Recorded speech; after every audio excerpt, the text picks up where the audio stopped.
to another episode of the Michigan Prep Frenzy podcast. I'm Brayden at My Game Day.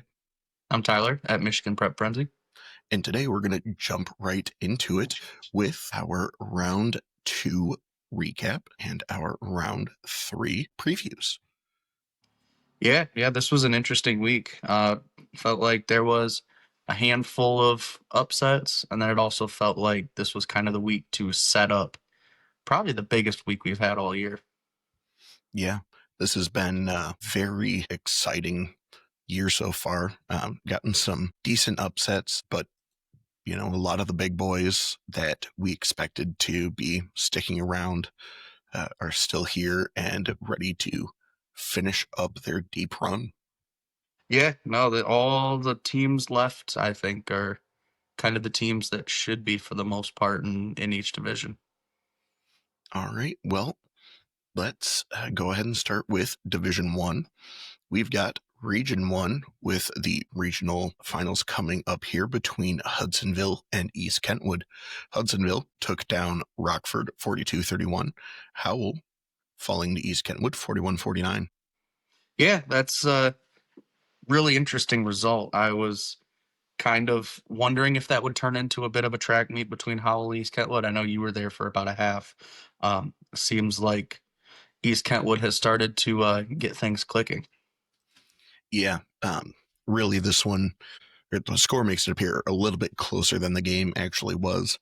I left at halftime, but following this one, East Kentwood really dominated for the first 3 quarters, and Howell, credit to them, they hung in there, played them tough, and really surged late in the game to try and make a comeback and steal this one, but just couldn't quite get there. East Kentwood felt like they took their foot off the gas a little bit. Not what you love to see for a team that's looking forward with, state title aspirations, but it does make you feel a little bit better heading into this rematch with Hudsonville that, they aren't necessarily giving up all of these points in the regular course of the game. Yeah, and obviously this is a rematch of a game that you and I were at where East Kentwood had it all but one. That game was practically over, and Hudsonville just willed themselves into it, got a lucky bounce, and were able to pull it off. But by no means is that going to be a walk in the park again for Hudsonville. I think East Kent was going to have something for them. Yeah. Biggest question I have, do you think Coach Spence goes for 2 this time? I would recommend it. I would certainly recommend it. Can't go down, just flat out letting them have it. That's an interesting coaching decision that I'm sure he learned from and will be better for it. Yeah, in the heat of the moment, you're not always thinking with perfect clarity, or you start to really just outsmart yourself. But hoping he, learned from that, realized, yeah, dumb mistake, and can, grow from something like that rather than letting it stick around and pester him for the rest of the season. Yeah, no, I'm a big Coach Spence fan, so I am looking forward to him bouncing back. Up next, we've got another big matchup with DCC taking on Clarkston. Detroit Catholic Central defeated Brayden 45-7, and Clarkston took down Grand Blanc 44-22. Yeah, Clarkson's figured it out, man. This team is just clicking. That's a team. Grand Blanc has been high flying offense all year. To hold them to 22 is insanely impressive, and for them to go out and put up 44 on that defense, we watched them fly around and really make life hell for Davison just a few weeks ago. So for them to kind of flip it on its head and completely just take control of the game, I think that this game between them and Detroit Catholic Central is it's got to be the best game in the state, probably. Yeah, probably the 2 best teams in the state, with the gauntlet of D1. No guarantee that the winner of this is going to win the whole thing. Obviously, taking on the winner of Hudsonville East Kentwood is not going to be easy. And then you've got 4 really quality teams on the other side of the bracket. But this right here, by far the biggest game probably of the season to date. Um, my numbers still really loving Clarkston here, but DCC just dismantled Brighton, and I would not be surprised to see this come down to just a one score game. And the way both of these teams play defense, I'm not necessarily certain it's going to be a super high scoring game, but these also have some of the best playmakers on offense, so you never really know. No, I agree 100%. That is gonna be a really fun one to follow. Moving on to our Region 3, we've got Saline taking on Detroit Castech. Saline defeated Brownstown Woodhaven 57-17, and Castech took down Dearborn Fordson 48-8. Both of these teams kind of sleepwalking into this one, not the stiffest competition there, at least not for two teams as elite as this. Um, right here, a matchup between the two of the most talented teams in the state. Celine, you and I got to watch earlier this year. They seem like they're the real deal. We also got to see them last year, and they looked like they had improved from then, but curious to see how their offensive and defensive lines match up in a really big clash here that is going to be one of the toughest matchups they've had along the lines. Yeah, I think this game's gonna be really physical. I mean, we watched Celine week one against Rockford. That was kind of their calling card. It seemed like they were just trying to will themselves between the tackles. Obviously, Carr can make crazy things happen outside the pocket. So Castech's gonna have to be ready for that. They've got super quick, super athletic linebackers and DBs. So I think that'll be interesting to see if Carr can buy himself enough time to hit his playmakers. I mean, Abbott and Keys and those guys, stud playmakers, but got to have time to get the ball there first. Yeah, and we saw it last year in their loss to Belleville that this team really lost that game just because of the offensive and defensive lines that they couldn't quite match up to the size that Belleville had. Here's hoping that they've learned from that. They've developed some of those guys on the lines and can match up against one of the preeminent programs in the state. Yeah, absolutely. And on the other side, I mean, it's not going to be a sleepwalk, but man, you got to feel good if you win this one. You're going to be taking on the winner of Rochester Adams and Romeo. Two really good teams. I was stunned by Romeo just absolutely killing Dakota 56-0. Yeah, That was that was a game that at least was a little closer in the regular season. I believe that was 39-20 Romeo. So um, it seems like Romeo might have figured something out between then and now to kind of be able to just dismantle them that easy. And then Adams getting a big win, 43-18 over Stony Creek. Stony Creek, that was a kind of thorn in people's sides all year. Even when they didn't beat these good teams, man, they made them work for it. So, yeah, I think the winner of Saline Cast Tech has to feel really good about their chances of, playing on Thanksgiving weekend if they can get by this one. yeah. Not to discredit Adams or Romeo too much, but it really does feel like they're just not quite to that same level. They're really at that next tier down. That said, Rochester Adams blew Romeo out to start the season. I've got a good feeling that we're not going to see something like that again. Yeah, I watched last week's episode of the Local Legends podcast with Ryan Oshnock and Jason Hutton. And Jason Hutton talked about his rule, and it's kind of the same deal that we've talked about. He said it's hard to beat a team twice. He said his rule is if it's within about a touchdown in the regular season, he leans the other way, once they meet in the playoffs. So if a team loses by, 6 or 7 in the regular season, by his rule, he always chooses the other team when they make it to the playoffs. And I think that's about what you see a lot of the time. I think he's pretty spot on there. Yeah, I normally do the exact same thing. And that really bit me in the ass when going to the Rockford Hudsonville pick. Yeah, no, that's true. That was tough, but it's not a 100% rule, but it is definitely something that like it's pretty noticeable that does tend to happen if it's close in the regular season. lots of times it does go the other way. At the very least, it feels very true. It does. It does. All right, that covers Division 1. We're going to head now to D2, starting with Traverse City Central and Portage Central. Portage Central taking down Byron Center 34-7, and Traverse City Central topping off Muskegon 16-14. And I'm going to be honest, I'm not sure Traverse City Central can stay within 30. It's gonna be tough, man. But yeah, not to gloss over the huge win, 16-14 over Muskegon. Mm, That's a Muskegon team that obviously, got things rolling in the second half of the season.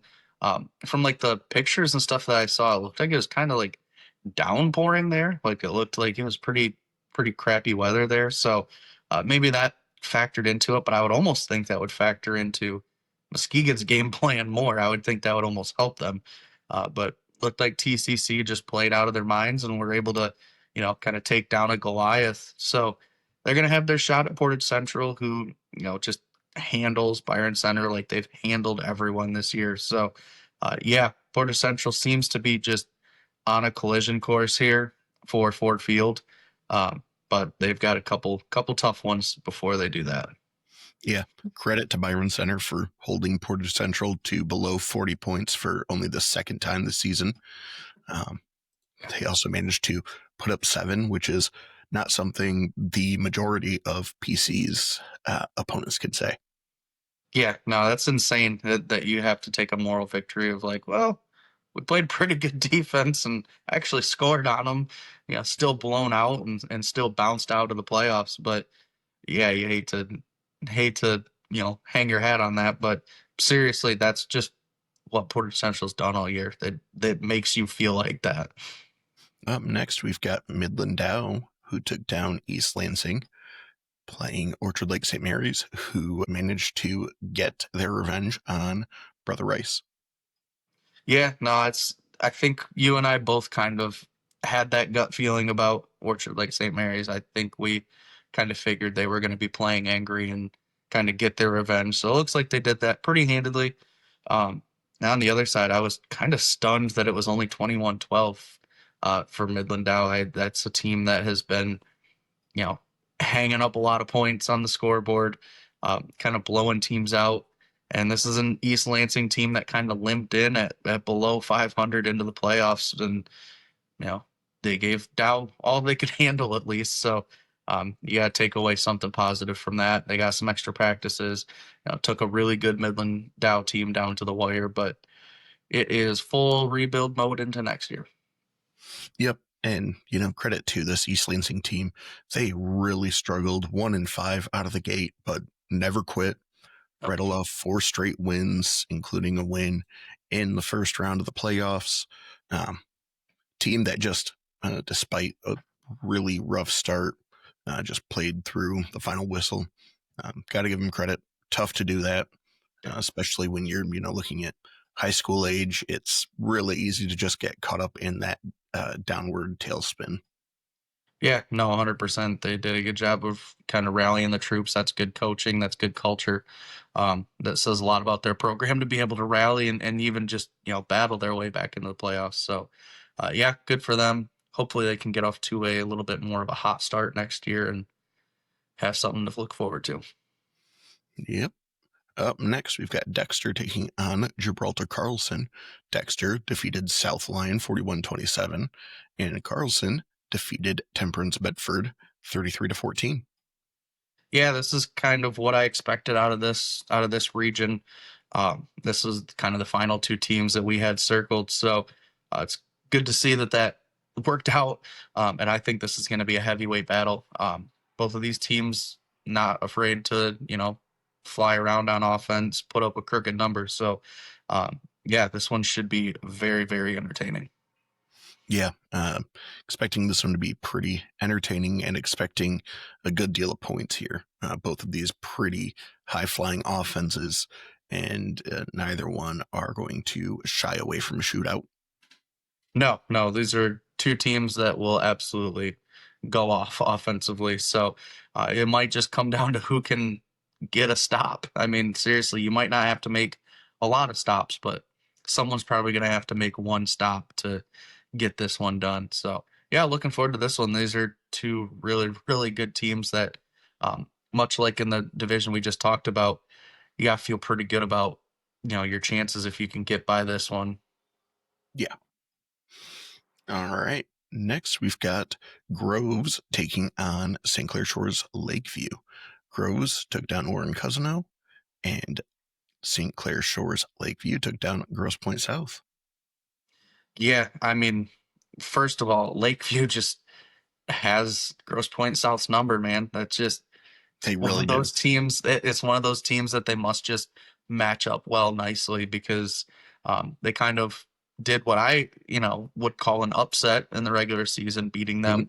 them. And to back it up the way that they did, I thought the Grosse Pointe South would, kind of flip the script on them and maybe they were just having a bad night. But no, it looks like they pretty much they got beat right from the jump. I saw they were down pretty early and they just never could claw their way back. So credit to Lakeview. I'm sure if you told them that they would be in the regional finals at the beginning of this year, I'm sure they would have taken that. Yeah, it's a pretty big win for them. It's good to see them making this, deeper playoff run. And Birmingham Grove's definitely not an easy opponent, but probably someone that they can look across and see they've got a good chance as any. Yeah, no, 100%. And they did good job taking care of Cousino, who had a phenomenal season. I mean, really a historic season for them. I saw their coach was posting about just kind of some of the stats of, just how impressive this run is. So seems like they've got a ton to build on over there. So great job by them. And they're not done yet. They could still, over the next couple of years, keep building and become one of those teams that we see perennially, in and out of the playoffs. Yeah, I couldn't agree more. With that, let's move on to Division 3. All right, in Division 3, Region 1, we've got Mount Pleasant taking on East Grand Rapids. Mount Pleasant completely dismantling Gaylord 42 to nothing. East Grand Rapids handling Coopersville 17 to 0. Why don't you walk us through what happened with Mount Pleasant and Gaylord? It happened fast, man. First of all, I want to give a shout out to Justin Nottingham for the Mount Pleasant swag. He told me if I showed up, there'd be a sweatshirt waiting for me, and he was not lying. I told him he did not have to do that. But said he listens to the podcast and was super excited that I was, considering coming up to Mount Pleasant. So really cool by him. Shout out to, I mean, just the whole Mount Pleasant program was really welcoming to me on the sideline, stuff like that. So really cool there. But yeah, they had themselves a night, man. That started off early. They went right down and scored, and then they kind of held Gaylord to a 3-and-out, and they had to punt out of their own end zone. Um, and they downed it around like the 20-yard line. So short field. They went down and scored again. I think they got a turnover like shortly after that. And yeah, suddenly it was 21-0, and the whole air was taken out of Gaylord. And that's not a team that's built to come back. That's a team that likes to control the ball, run the clock, run the ball as much as possible. So when they start having to scramble around and try to, find plays downfield, explosive plays, just they weren't there. And this defense from Mount Pleasant flies around. It seems like after the Dow game, it seemed like they kind of had a little bit of a lull in offense. It seems like their offense is fully back. So yeah, this is as well rounded of a team as there is in D3. Yeah, I agree. Watched them earlier in the season in that game against TCC, and this team, I think you put it very well. They're so rounded, just really solid on defense and an offense that, when it's clicking, is as good as any in the state.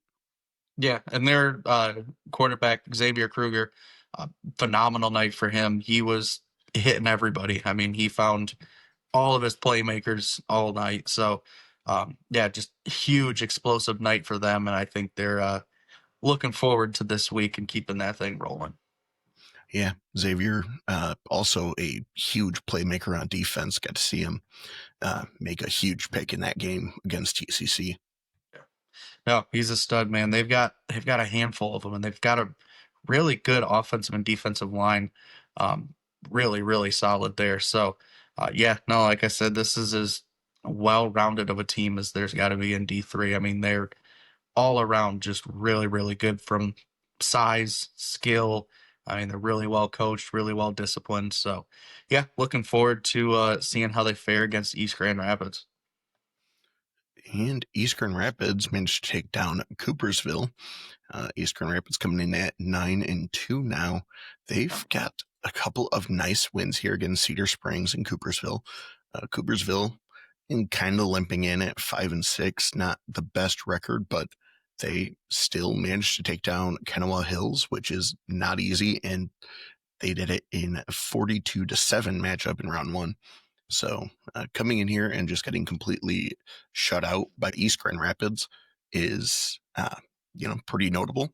And I think that East Grand Rapids, based on some of their games, you've seen that they can score high, but for the most part, they want to keep this thing slow and really just focus on ball control. And it's kind of the opposite of what this Mount Pleasant team does. So going to be an interesting clash of styles. Yeah, I mean, that's exactly what I saw from Mount Pleasant. A team that's just going to want to run and gun. East Grand Rapids, they're going to want to slow things down a little bit, slow down this offense, not give up so many possessions. So, yeah, should be a fun clash of styles. Mount Pleasant continuing to get home playoff games, which is really cool for them. Up next, Region 2, we've got Zeeland West taking on Lowell. Zeeland West took down the St. Joseph 48-24. Lowell taking down Middleville Thornapple Kellogg 28-21. Yeah, this is a really interesting matchup because these are two teams that you're not really sure what you're going to get. Obviously, Zealand West had a couple losses in the regular season to some solid teams. Lowell up and down. I mean, they blew out, a couple teams that you wouldn't expect. I mean, they killed East Grand Rapids to start the season. And they had a couple losses in there, but overall, they've been really solid. So I think this is going to be kind of coming down to obviously who can make the big play because these are two teams that kind of hang their hat on defense and ball control offensively. So yeah, should be a fun clash, and Lowell gets the home field advantage. Yeah, Zeeland West coming in as a 4 seed. They were a team that I actually had taken in my bracket to make a bit of a run here. So glad to see that proving myself right and showing that I, in fact, do know ball. Yeah, yeah, no ball nowhere. Yeah, they've had a really good season, and I don't see why they can't notch one more and move on again. Moving on to Region 3, DeWitt took down Linden 45-0. Fenton took down Adrian 35-7. Now, DeWitt coming in here at 11-0, and boy, they are just elite on both sides of the ball. They had one game really where someone managed to keep it pretty close, and that was it against Mason, where it was just a one-score game. Their only other game that was anywhere near close matchup was against Galloway Westland from Ohio. That was still a 10-point win. Besides that, they're beating teams by 50, 60, just absolutely dominant. And other side, we've got Fenton coming in 8-3, not quite as good, but you can see they're also very capable of putting up points and putting on a show on offense. And their defense is very solid against some stiff competition.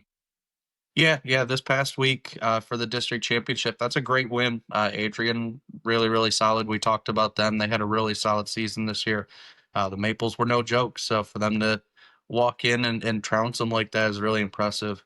But DeWitt just continues to put people on blast. I mean, I don't know what else to call it at this point. I mean, they are just so dominant, so explosive. Yeah, I think Fenton's gonna have their work cut out for them to keep this one from getting out of hand. I'm with you there. Fenton is going to have to fight just to keep this one respectable, I think. They've had a great season, but this DeWitt team is really the team to beat in D3, if you ask me. I think that they can get a challenge from some of these teams, but I'm just not sure that Fenton is going to be able to compete. Yeah, absolutely. I agree. I think the last matchup in this division kind of has a little bit of that same deal to it. Detroit King is going to be taking on De La Salle. King took down Trenton 38-22. De La Salle with a 34-6 win over Port Huron. So they continue on at below 500, the Pilots do. So um, just keep chugging along. Obviously, they played an elite schedule, so only so much that you can take from that. But obviously, they are down. The record does show that. Um, but I think this is kind of where it all comes crashing down because I think Detroit King is just that good. And Detroit King has kept it close with a couple of those teams on their schedule. So it's going to be tough for the Pilots to feel very confident in this one, but they've been solids over the last few weeks, so we'll see if they can hang around. Yeah, De La Salle showing, continuing to show that they can compete once they're playing, schools of their same caliber and their same division. Yeah. But MLK is as talented as they come and is one of those teams at the top level of D3. De La Salle going to have their work cut out for them if they want to pull something off here and finally get back to 500. Yeah, no, I think they've proven their point though, especially over the last couple weeks, that they are still really good. Uh, Yeah, they obviously record shows that they were down this year, but they're still having a solid season. But obviously, by their standards, not quite good enough. no, not what a team like this wants to see. They're one of those teams that every year seems to be state title or bust. Yep. And, you know, coming in and making a good run here has got to feel good. They're getting more practices in. Coaching staff has to feel much better about next year, considering how this year has continued towards the end. Yeah, no, they've got to feel really good. I'm sure they were sweating bullets at the beginning of this thing, but obviously it has unraveled a little bit, early in the season, and they've been able to turn it around. Moving to our favorite Division 4. We've got a bunch of good ones here, starting with Big Rapids taking on Hudsonville Unity Christian. Big Rapids had taken down Escanaba 48-18. AGC taking down Spring Lake 34-19. Yeah, it's a couple huge wins. Obviously, Spring Lake took down Godwin Heights in round one, so that's a really solid team. And Big Rapids just continues to roll. I mean, they beat Ludington, which was, probably the biggest win so far in these D4 and the Yep. D4 bracket. And then they go out and kind of handle Escanaba. So, yeah, they're going to be playing in a very, very physical game against Hudsonville Unity Christian. These are two teams that have kind of a same mentality. So I'm going to guess that this one turns violent. Yeah, they've got, in my opinion, two of the three biggest wins in D4 as far as the postseason goes, in taking out Escanaba and Ludington. Them taking down Ludington really just put a wrench in my bracket, but is what Yeah. it is at this point. I don't really have much of a choice but to continue on and see where Big Rapids can go. Yeah, no, I was a Ludington believer too, man. The Orioles were looking good. I picked them to get by them on this one, but credit to Big Rapids, man. This is a really, really good team, and they've had some really good teams over the last few years, and it's always felt like they just struggled to get over that hump. This could be the year that they get over that hump, though. Yeah, I certainly think it's possible. All right, moving on. We've got Portland, who took down Grand Rapids Christian 28-0, taking on Vicksburg, who handled Three Rivers 21-17. Yeah, shout out to Three Rivers for just completely throwing a wrench in our bracket and then bowing out. So um, that wasn't very nice of them. But yeah, no, Vicksburg just continues to stack really good wins. They did it all throughout the regular season, and they continue to do it here in the postseason. And then Portland just gets another really good win, a shutout win over Grand Rapids Christian. So, um, yeah, these are two teams that I think are going to struggle a little bit to, put the ball in the end zone. If I had to guess, I think both of these teams are going to play some solid defense. So, yeah, we're going to see who can make the explosive play here. Yeah, this is one that I feel like we're seeing another one of those mismatches that comes with a team, snagging a early upset and then managing to handle their next game. Yeah. Vicksburg, obviously making a great run here, but Portland, as you can see, they're giving up less than 10 points a game in just about all of their games, save for their shootout with Grand Rapids South Christian.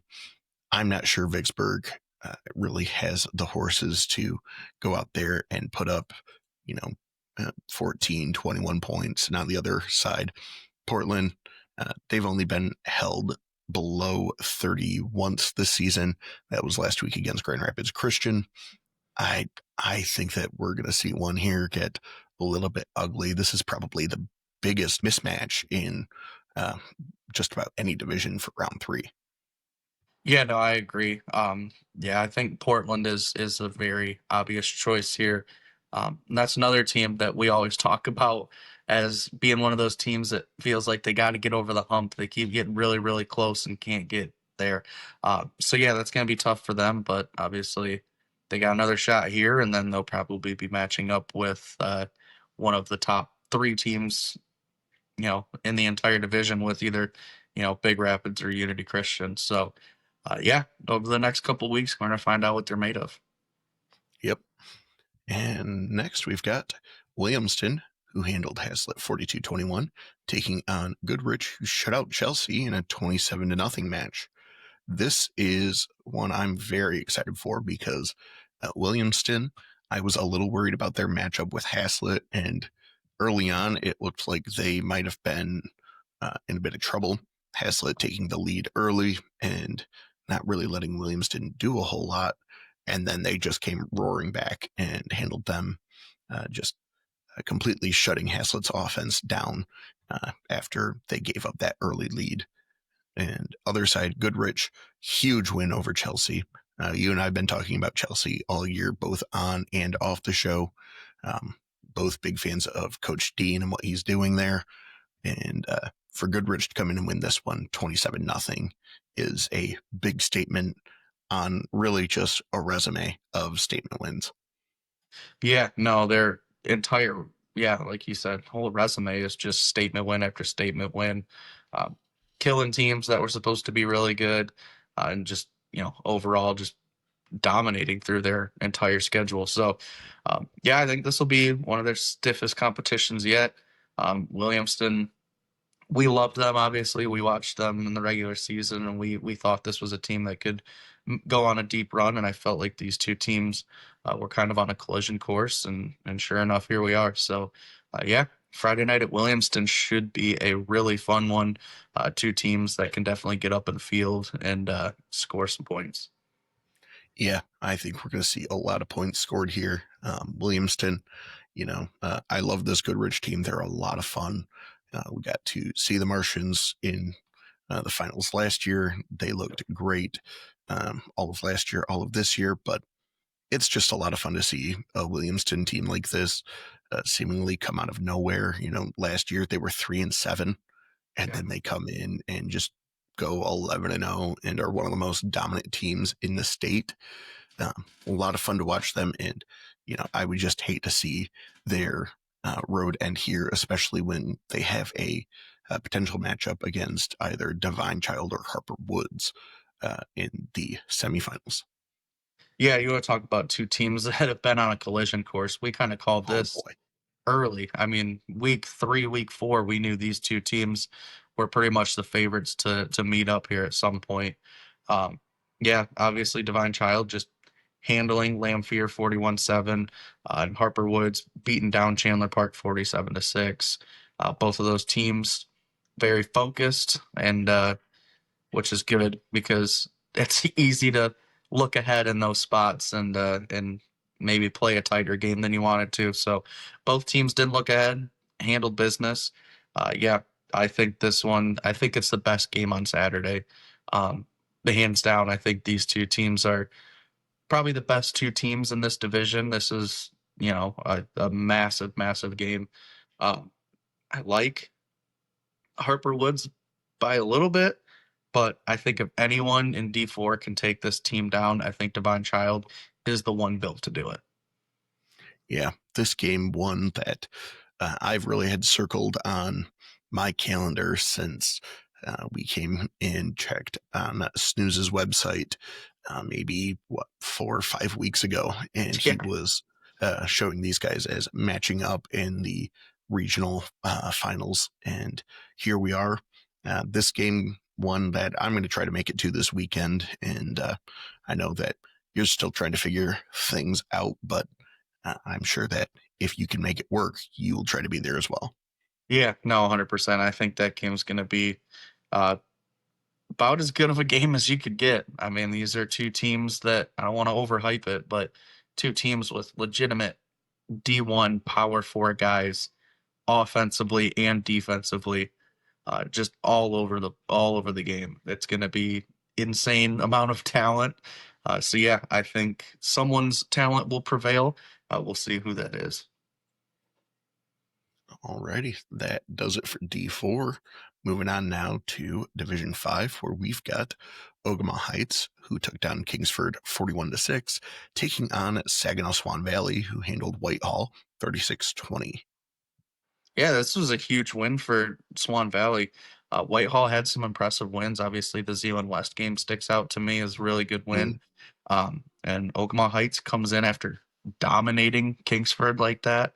That's a huge win for them. So, yeah, I think this one is kind of a battle of teams that we've seen kind of be on the rise over the last few years, and one of these teams is going to win a regional final out of it, which is definitely impressive for either one of these teams. yeah, um, really, these two teams both 10-1, and both just looking so good all season.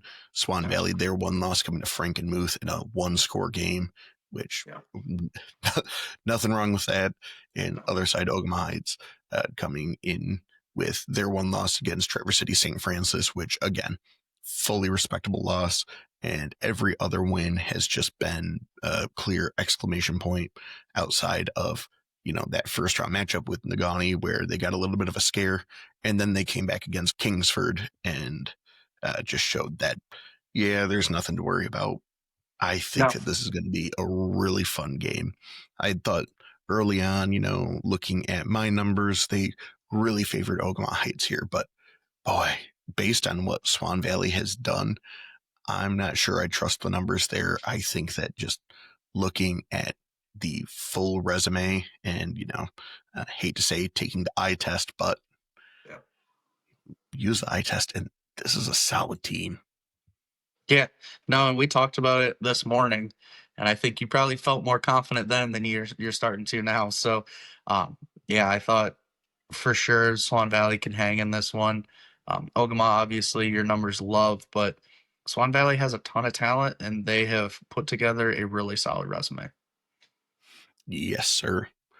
Moving on, we've got one of our biggest upsets so far with Grand Rapids Catholic Central, who many had considered the favorite to win Division 5, losing in one of the other big teams to watch out for, and that's Grand Rapids West Catholic.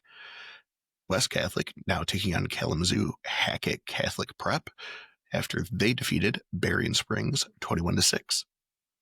Yeah, the GRCC West Catholic game was insane. Obviously, they get it done on a goal line stand and a 2-point conversion, kind of stuff Catholic to get the win. So, um, huge win at the Cat on that Friday night. So, yeah, West Catholic, I think, kind of. I don't know if I want to say they're in the driver's seat, but man, they certainly have their hand on the wheel now. I mean, this is a team that can go. This is a team that is really, really solid. Obviously, they beat a really good Grand Rapids Catholic Central team, but they put together a good season all year long. So, yeah, I think this is one of those teams that you've got to look out for. Now they get over the biggest hurdle that they've faced all year. I think this is a team that can make a run now. Yes, sir. Next, we've got Michigan Center taking on Monroe Jefferson. Monroe Jefferson continuing their big rebound season with a win against Romulus Summit Academy North, 34-21. Other side, Michigan Center taking down Ann Arbor Father Gabriel Richard, 35-18. Yeah, I was pretty blown away by that one. Uh, I Yeah, thought I thought FGR was gonna roll. I mean, they absolutely dominated Cody last week, 57-6. Game was over before it even started. I mean, they just rolled. Um, but man, that's what happens. You look ahead a little bit, or you let your guard down just a little bit, and team like Michigan Center will nip you. So, yeah, shout out to Monroe Jefferson and Michigan Center for being the two teams coming out of this region. That is pretty insane. yeah. Guessing that if you would have put money on this last year, you would have been a very rich man. Yeah, no, 100%. Um, Moving on to the last one in this one, obviously, this is kind of the game of the week, I think, in this division. You've got a state championship rematch. Notre Dame Prep and Frankenmuth are going to meet up at Notre Dame Prep. Uh, Notre Dame Prep just rolled Denby 49-0, and Frankenmuth beats up on another BWAC team 38-6 over Richmond. So both of these teams doing exactly what they're supposed to, and now they are going to square off in a rematch of the D5 state finals from last year. Yeah, and you know, feels a little crazy to say it looking at just a regional game, but really, I'm going to call my shot here and say that the winner of this one cruises to the state title in D5.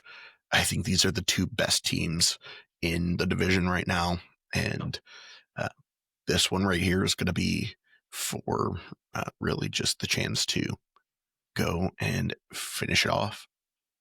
Yeah, no, I think you're going to have a really hungry Frankenmuth team who, by all accounts, not thrilled with how last year ended. They got absolutely, dog walked out of Ford Field, um, as a lot of teams did last year. But yeah, they just got absolutely waxed. So you're going to have a hungry Frankenmuth team. You're going to have a Notre Dame prep team that's really motivated as well. They started the season shaky. I mean, I know they had played a tough schedule, but still some games in there that they expect to play better. But they seem to have turned it around in the second half of the season. So you're gonna have two really hungry teams that probably know this is the one. If you want to win the state title, you got to get this one. And it's a shame that one of these teams has to go home. Yeah, it is, but I think that they're going into this one knowing what they're playing for. Uh, really, I think it's the same thing they played for last year. Yeah, no, I fully agree. Moving on now to Division 6, we have in Region 1 Kingsley, who took down Traverse City St. Francis 57-6, taking on Reed City, who handled Montague 45-14. And I just got to say, in this one, I was shocked at what Kingsley did to St. Francis. Kingsley lost to St. Francis early in the season, and much as you and I had discussed, um, I kind of take that rule of, it was a 1 point game. I'm going to take Kingsley in this one to kind of swing it back the other way. Was not expecting a 57-6 win. Well, let's set the stage as to why this might have happened. There is a ton, ton of press around this, and obviously you can look it up for yourself and see. But apparently, a parent may have taken a drone, a measuring drone from um, maybe like a real estate type person would measure, obviously some fields and stuff like that. And apparently they found that the uh, field goal posts were too narrow. This is a place they've played, and these have stood the same way for many, many years. Um, and obviously, they found this out earlier in the week, waited until pretty much, the 11th hour to decide to tell the MHSAA. So obviously, the options were get them changed super quick, or this game moves to St. Francis, or they can forfeit. Um, so they ended up changing the field goal posts, and then proceeded to hang 50 on them in the first half without using the field goal post, just going for two the entire game. So, um, yeah, not exactly, a shock maybe that they wanted to blow them out, but still got to do it, and that is impressive. But sorry, St. Francis. Yeah, I don't know if you saw pictures from this one, but I saw a lot of students and parents in the stands holding inflatable goalposts in this one. Yeah, And gotta say, I think you're dead on with they were probably not super happy to have St. Francis come in and try to throw around some potentially nitpicking yeah, and trying to do it at the last minute to kind of uh, get one over on them potentially. At the very least, that's how Kingsley seems to have felt, and they let St. Francis know.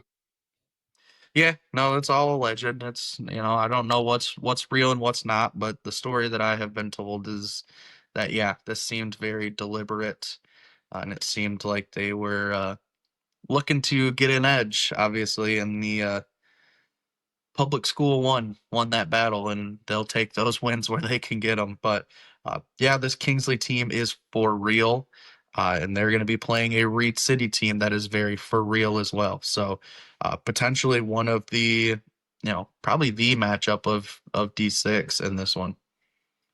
Yeah, really what I expect to be the best matchup of D6 for round three in that matchup against Reed City. Reed City, as you said, they handled Montague 45-14, and they're cruising in here just quiet 9-2 and really just taking care of business every stop along the way. This is going to be a really good one. Kingsley, I think, is good enough. They've clearly shown good Yeah. enough to come out here and dominate. But Reed City lost this one to start the year 24-6. I don't think they want to let something like that happen again. And they are going to pull out all the stops in this winner go home match. Yeah, no, I think they'll definitely pull out all the stops. But man, Kingsley is rolling at a pace that we have not seen from them, and they just won a state title a couple years ago. So it's not like this team you know, can't do it. Obviously, they've got the program that's shown that they can do it. So yeah, would not stun me at all to see them come out with a win.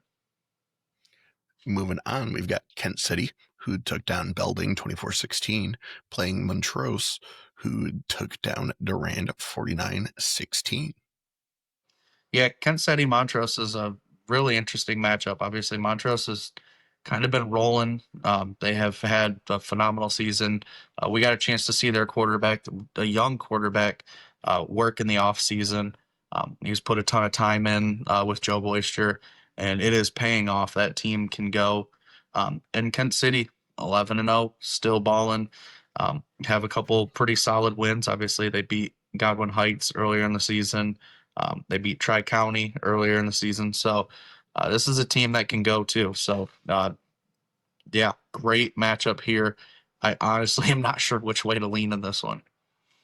Yeah, Kent City 11-0, taking on Montrose, who, boy, I tell you what, I'm pretty high on this Montrose team. Me too. I I think that they have uh, the goods to handle Kent City and potentially give Kingsley or Reed City a good matchup. Honestly, with all four of these teams, would not be shocked to see any of them in Ford Field.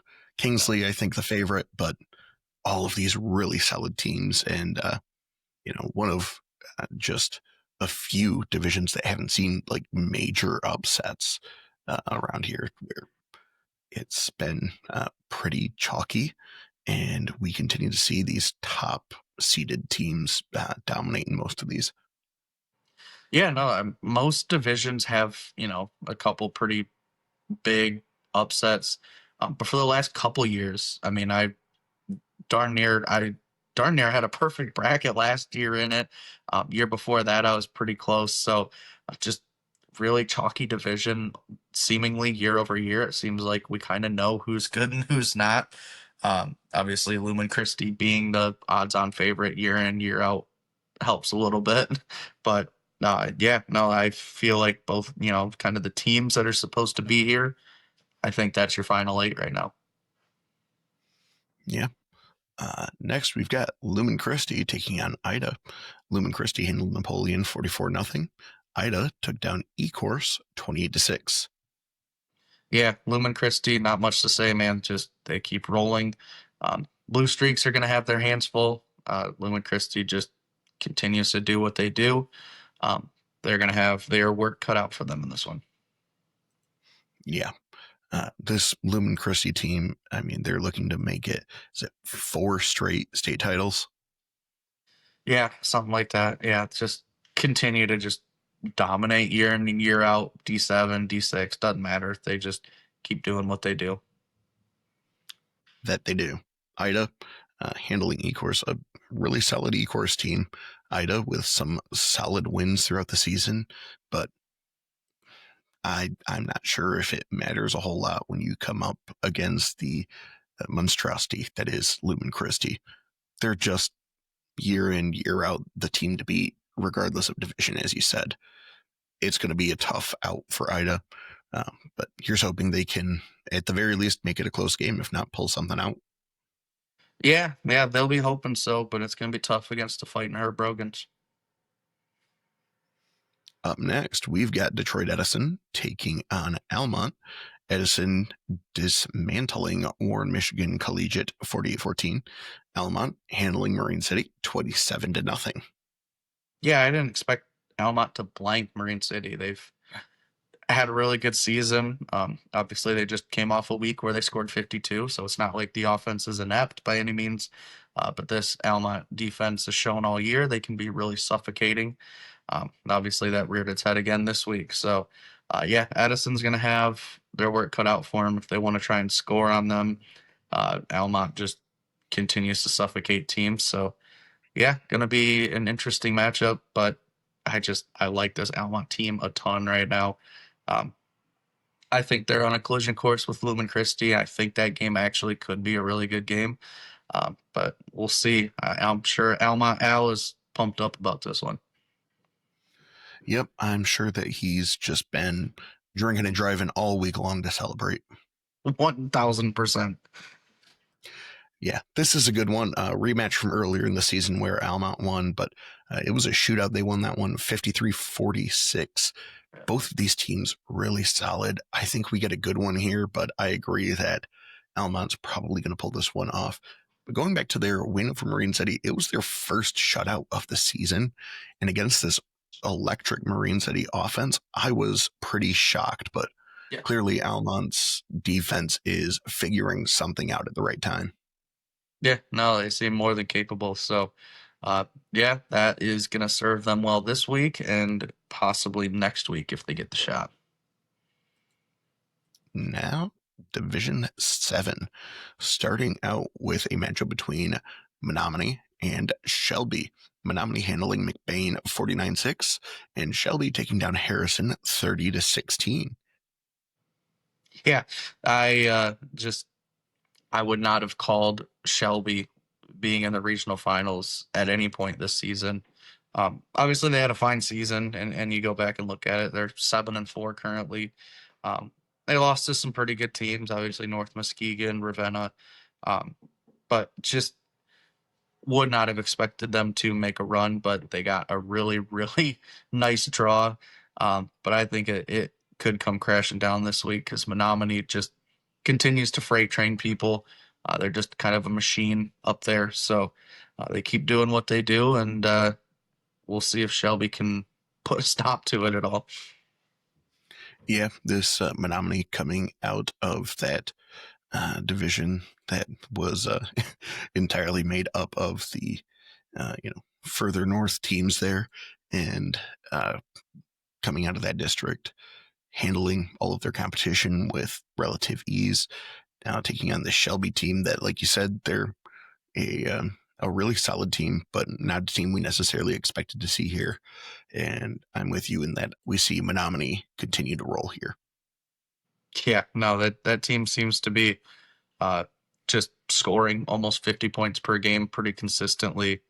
And I'm just not sure that Shelby has shown the firepower to keep up with that. I think Menominee's just going to play their style of ball and go out there and dominate. Now we have Pewamo Westphalia taking on Ithaca.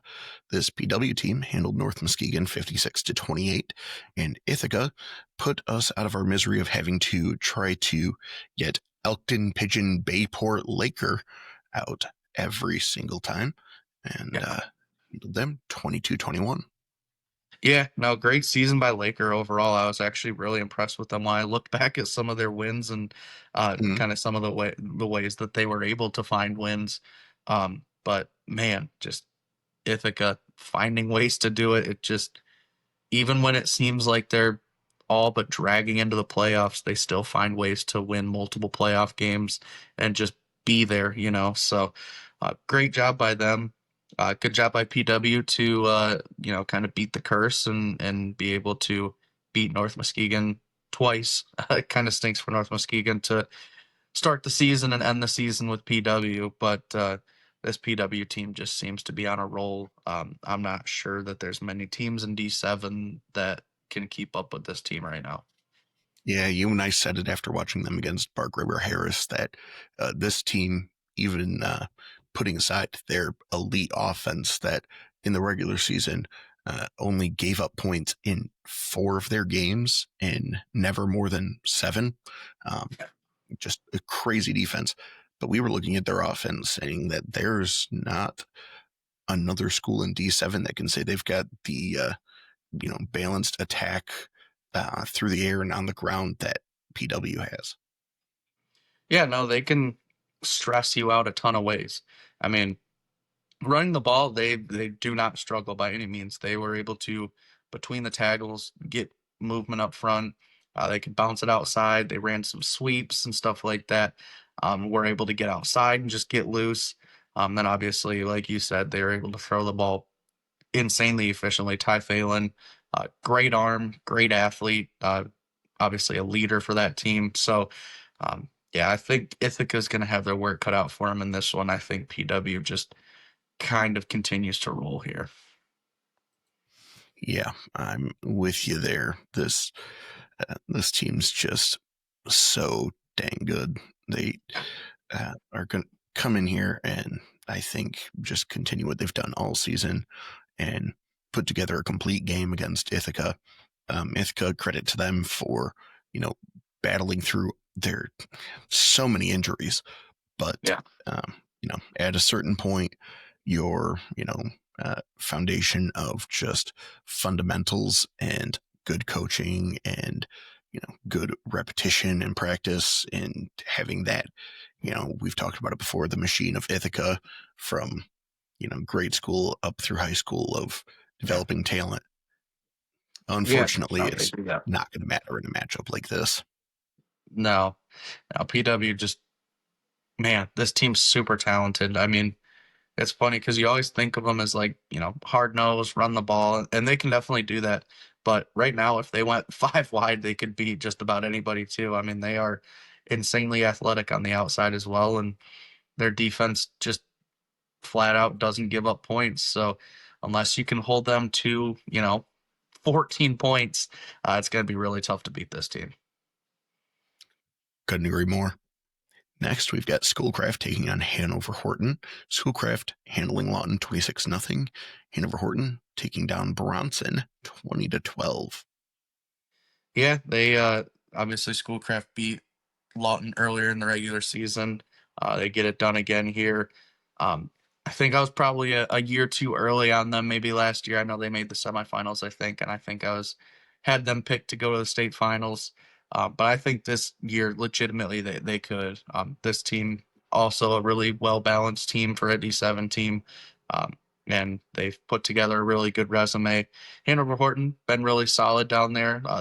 Kind of an area where they kind of just stay quiet, just do what they do and continue to stack up wins. So good job by them to get into a position to win a regional final. Yeah, second year in a row for them where they've just managed to put together a really good season, and this time taking that season and continuing it on into the playoffs. Schoolcraft going to be a very tough out for them, but this is definitely one that they're going to come in here feeling that they deserve to be on the other side of that field, and really anyone's game here. I'm not sure I have a favorite to win this. The Schoolcraft team is really, really good, defeating the Lawton squad that they had taken down by 4 points earlier in the season in a 26-0 shutout. But Yeah. I like this Hanover Horton squad. They've just been so good through so much of the season.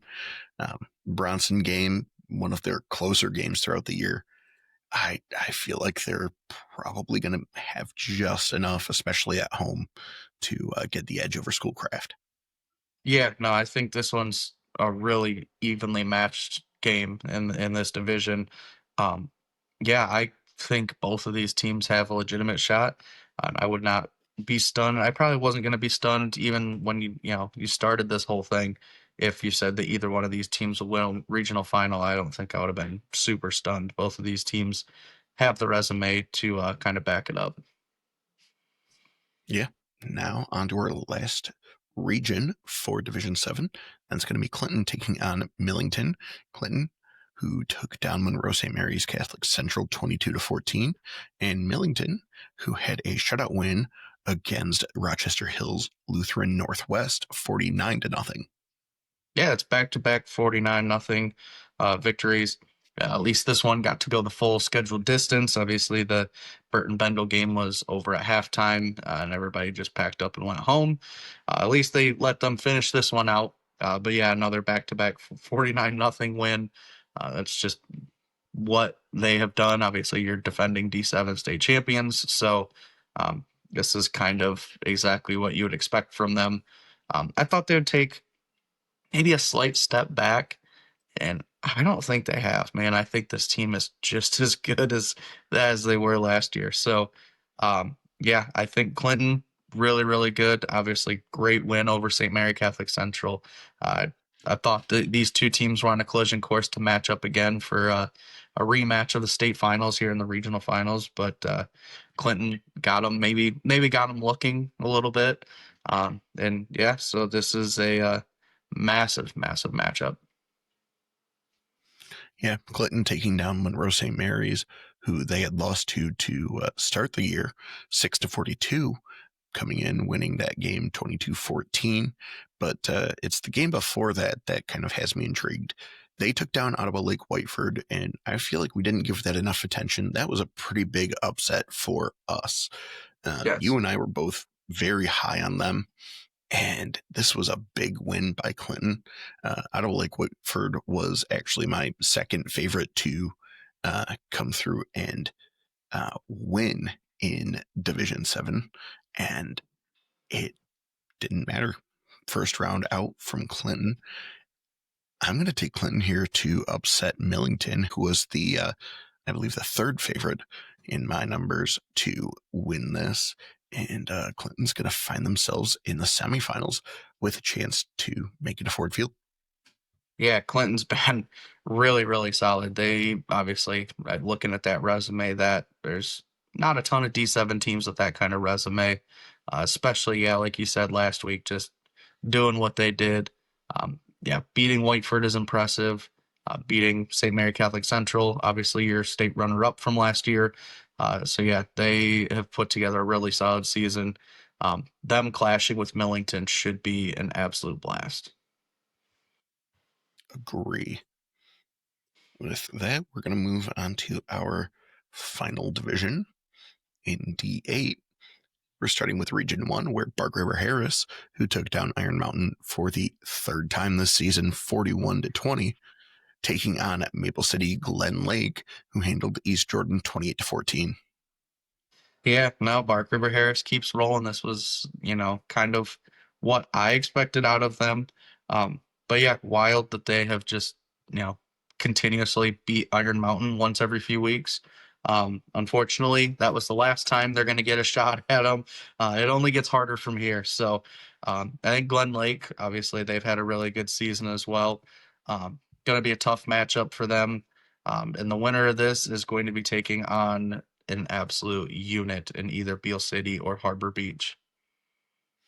Yeah, moving on to that Beale City Harbor Beach matchup. This one is in all likelihood uh, a de facto state championship. These are the two best teams. The only team I have in D8 that's even sniffing the talent level that these guys have and the numbers that they've put up is Hudson. Um, and I, I'm just gonna call it here pretty early, but whoever wins this is going to be taking on Hudson at Ford Field. I don't know if there's anyone else in D8 that can handle the firepower that these two are coming in with. Beale City handled Saginaw Nouvelle Catholic Central 41-13. Harbor Beach taking down USA 35-12. But Harbor Beach just so good all year long. Every game felt like they were winning it by 20, 30, 40 points. And on the other side, Beale City, exact same thing. 11 and Yeah. 0 and a lot of shutouts, and every game they were putting up just huge numbers on offense. And you've been talking about them all season and talking about how they're running an offense that isn't what we normally see out of them. No, no, it's interesting because obviously they've run the straight T or power T or however you want to call it, but they've gone to obviously some formation with the wing. They've had guys split out. They've just run a little bit different of an offense. And I think it's just given them a completely new dynamic. Um, and I think one of the very few teams that might be able to beat it is Harbor Beach. I don't remember a time where we saw three teams this clear cut above everyone else in a division, quite like we see with Beale City, Harbor Beach, and Hudson. I mean, these two teams clashing here. I don't see a way that they don't make it to Ford Field, whoever wins this one. And I think Hudson's going to be there waiting for him on the other side. And yeah, I think that one could be a really, really fun battle. And the fact that that battle will kick off the state finals is just, that's going to set the tone for an awesome weekend. Oh, that's going to be a fun one. Don't want to get too far ahead of ourselves, though, because we still have a few more games here, including the aforementioned Hudson taking on Springport. Hudson defeated White Pigeon 50-20. Springport taking down New Lothrop 35-13.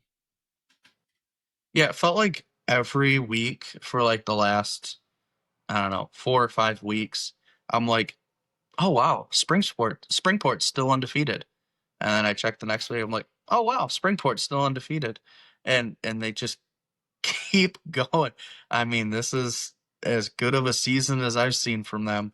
I can't remember a time where I thought Springport was any more dominant than this. So, yeah, great season by them, knocking off a New Lothrop team that obviously that program no stranger to making deep playoff runs and being a problem and for everyone in these D8 D7 divisions. So, uh, huge win to knock them off.